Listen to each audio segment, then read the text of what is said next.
atrocities against the Ukrainian people is mind-blowing. I'm making this video just to show you what's going on here. We can help. We gotta do something, people.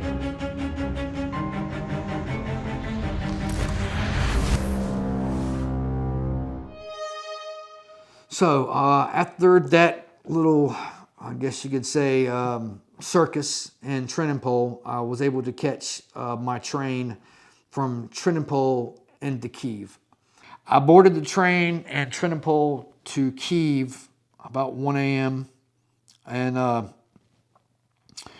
kind of dawned on me like 30 minutes into the trip that I was the only person on this train going into Kyiv. Which kind of dawned on me that maybe this was not the best idea. And I walked back, I'm not sure how many carts the train was, but I walked back 4 carts and I didn't see a soul on this train.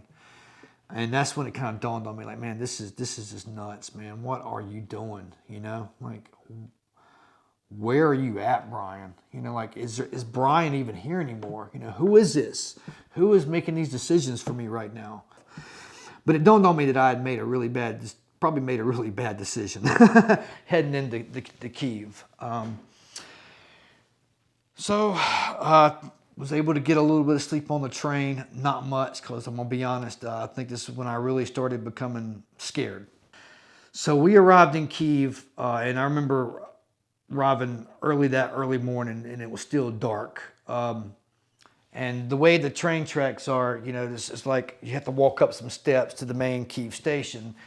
The train tracks in that little area was just like, it was like just completely like black. And I mean, you could hear the war in the distance, you know. And I remember just looking out of the doors to that train and just hearing what I was hearing because it was outside, and just thinking like, man, like I'm about to step into a darkness that I just might not be able to ever come back from. But before I got on the train there, I was instructed, my next fixer, his name was Mario. That was my next point of contact in Kyiv, was the Mario. Just want to throw that out there. So, you know, I had kind of, I guess you could say, a little bit of connection in Kyiv that I was supposed to meet, source of contact. And from there, you know, I was under the impression, as all the other times, that I would find some volunteer work, something to do, some kind of service to provide. I walk up these steps, and my next, I guess you could say, the best closest I could describe this for myself, I felt like I had arrived at Judgment Day. Like it was, if I could put in words what I guess you could say, waiting in line to be judged felt like. That's kind of what it felt like. I felt like I had showed up at my judgment. But all I could see was like just thousands of people kind of standing around, and you could just hear people crying, and I didn't know where to go or what to do. It was dark. There was no place to sit. There was no place to even almost stand. When I arrived into Kyiv, it was a 72-hour curfew, meaning no one was allowed in the city or outside anywhere for 72 hours. I arrived about 2 hours before this was to take effect. Since I couldn't go out of the train station, I just kind of started walking around and kind of trying to, I don't know, find some kind of meaning in what the decision that I had just made. At that moment, I really was angry with myself for the situation that I'd got myself into, because at that moment, I think I kind of realized, like, there is nothing I can do here. There's no, what help can you do to this? I mean, you're helpless. You know, you're just like, you know, these people running from the war. You know, you can't do anything. And that feeling of like failure kind of started setting in. I found a place to sit, and there was a family with 2 kids, and, you know, I kind of just, they couldn't speak any English, so I was just kind of waving to the kids, and I had a bunch of candy. I love candy, so I started pulling out candy and started giving candy out to kids. And I had some other food too, and I could see people were hungry, and so, you know, I just made it a point to try to help in the train station as much as I can. And then you had military walking around and, security walking around with machine guns and checking people's identity and walking people off. And, they checked me, but they did check my papers. And that was one of the instances in the Kyiv train station where it was pretty quick. Like, okay, you're good,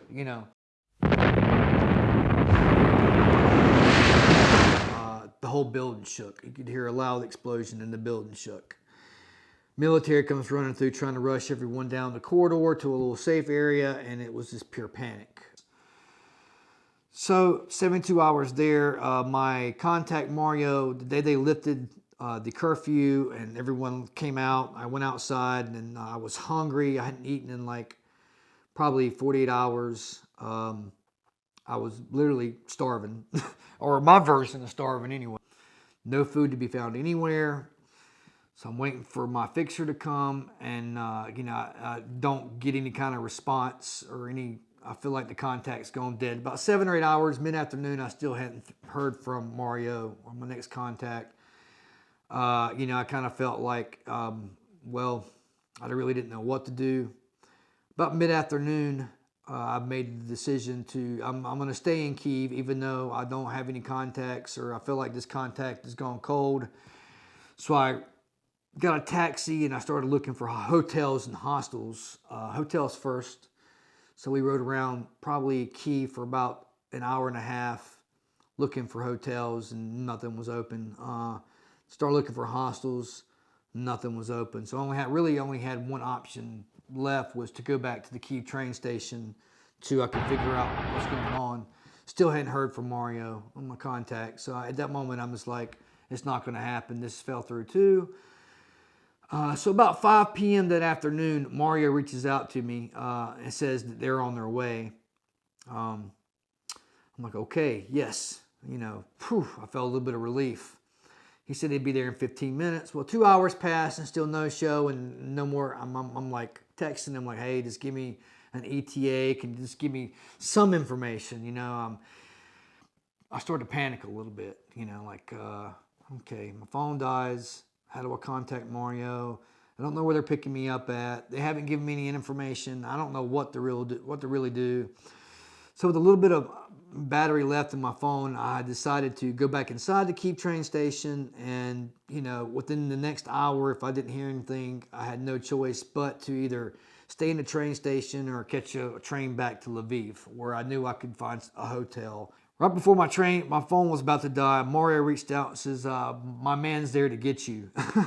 So luckily I texted him right before my phone died to get a description of what his man looked like and give him a description of what I looked like. So Victor showed up and they were from Kyiv. We went to the, I guess you could say, the east bank of Kyiv, which Darnatsky district. I finally got to the flat. And that was somewhat a relief. I've finally have somewhat of a place that I can just sit down and regroup and away from that sadness and the madness and that chaos of the train station. So I get to the flat, Darnatsky district, and we get there, and I end up calling the homeowner, the Surge or the Shrek. And he had opened his house to resistance fighters in the area. So when I arrived at this house, there was about 4 or 5 resistance fighters there and the Mario. And my first introduction to the Mario. There's some comfort. There's a little bit of this relief getting at the train station, just getting somewhere where I can think and maybe figure out what I'm going to do next. Because at that moment, everything had been shot to shit. There was no such thing as plans. I didn't know what I was going to do. At that moment, it was just a very I am an alien here. There is nothing I can do. And I started feeling kind of guilty. The last thing these people need is responsibility. And I looked at it as that responsibility being me. They have to worry about their own lives now, their own families, feeding their own face, doing their own, surviving on their own degree. And all of a sudden I felt like I was thrown into a situation where people maybe feel responsible for me, you know, and that was heavy on me. I didn't want that. So it definitely kind of played into, you know, me feeling more displaced for a little bit. But I was just happy to be somewhere where I could kind of figure it out at that moment. And well, after arriving at my flat and within 3 or 4 hours of meeting everyone, I guess you could say a huge cloud of suspicion overcame the whole flat of who is this guy? What is he doing here? Is he a spy? So all of a sudden, things took for a couple of days, at least 4 or 5 days, took a real dark path of these people having this huge sense of distrust in me, to the point where they actually even thought I was a spy. A lot of these people in this flat, you know, were just basic citizens that would eventually have to take on the responsibility to fight. I didn't know any of this when I got there, but DeMario was ex-military reservist who had friendships and connections to several resistance groups in the district, as well as the resistance group that he was currently forming in our flat.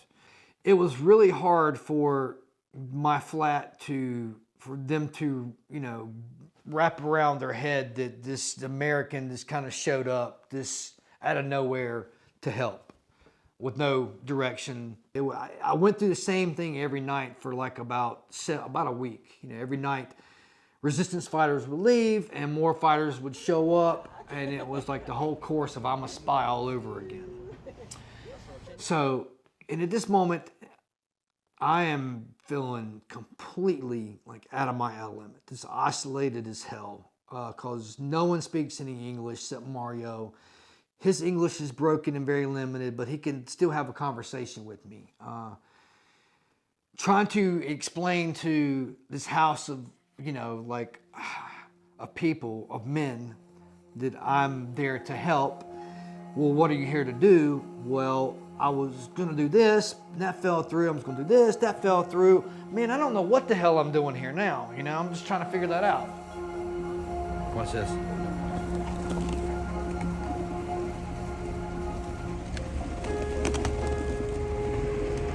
The birds.